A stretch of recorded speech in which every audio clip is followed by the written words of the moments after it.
महिला आयोग की अध्यक्षा रुपालीताई म्हणताय की करुणा मुंडेला मी न्याय दिलेला आहे आणि निकाली काढली आहे. पण कशाची निकाली काढली आहे तुम्ही? तुम्ही फक्त मी हात जोडून विनंती करते, न्याय तर सोडा. न्याय तर खूप लांबची गोष्ट आहे. तुम्ही देऊ शकत नाही. पण जरी तुम्ही जे मी निवेदन दिलेलं आहे तुम्हाला, की माझ्यासोबत बीड जिल्हाधिकारी कार्यालयामध्ये बीडची कलेक्टर दीपा मुधोळ मुंडे मॅडम, धनंजय मुंडे आणि सगळे खूप काही लोक होते तिकडे, 2,500 लोक होते.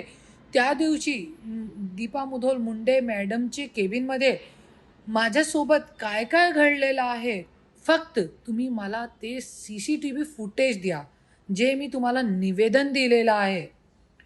फक्त तुम्ही मला जरी ते CCTV फुटेज दिले ना, तर मी 100% बोलते तुमच्या चरणामध्ये मी नतमस्तक होईल आणि मी स्वतः महाराष्ट्राची जनताला निवेदन करेन, की तुमची सारखीही तुम्ही एक खंबीर नेतृत्व आहे महिला आयोगासाठी.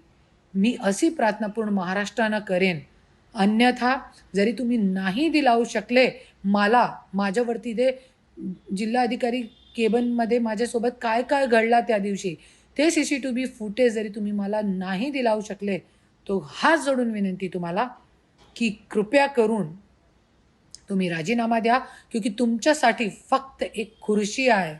पण महाराष्ट्राची महिलांच्यासाठी, गोरगरीब, भोली-भापडी महिलांच्यासाठी ते एक न्यायालय आहे, ज्याच्यामध्ये खूप महिलांच्यासाठी न्याय होऊ शकतो.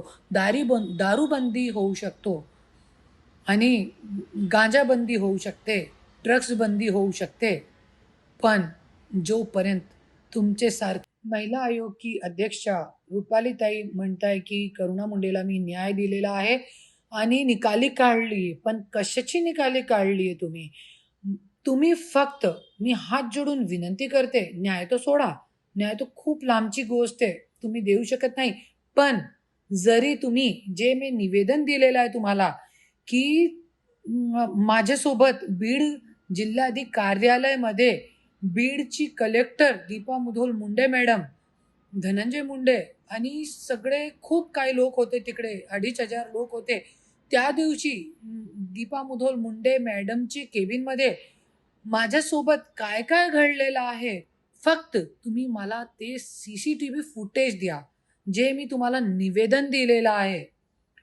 फक्त तुम्ही मला जरी ते CCTV फुटेज दिले ना, तर मी 100% बोलते तुमच्या चरणामध्ये मी नतमस्तक होईल आणि मी स्वतः महाराष्ट्राची जनताला निवेदन करेन, की तुमची सारखीही तुम्ही एक खंबीर नेतृत्व आहे महिला आयोगासाठी. मी अशी प्रार्थना पूर्ण महाराष्ट्रानं करेन. अन्यथा जरी तुम्ही नाही दिलावू शकले मला, माझ्यावरती ते जिल्हाधिकारी केबिनमध्ये माझ्यासोबत काय काय घडला त्या दिवशी, ते CCTV फुटेज जरी तुम्ही मला नाही दिलावू शकले, तो हात जोडून विनंती तुम्हाला, की कृपया करून तुम्ही राजीनामा द्या. क्योंकि तुमच्यासाठी फक्त एक खुर्ची आहे. पण महाराष्ट्राची महिलांच्यासाठी, गोरगरीब, भोली-भापडी महिलांच्यासाठी ते एक न्यायालय आहे, ज्याच्यामध्ये खूप महिलांच्यासाठी न्याय होऊ शकतो. दारूबंदी होऊ शकतो आणि गांजाबंदी होऊ शकते, ड्रग्स बंदी होऊ शकते. पण जोपर्यंत तुमचे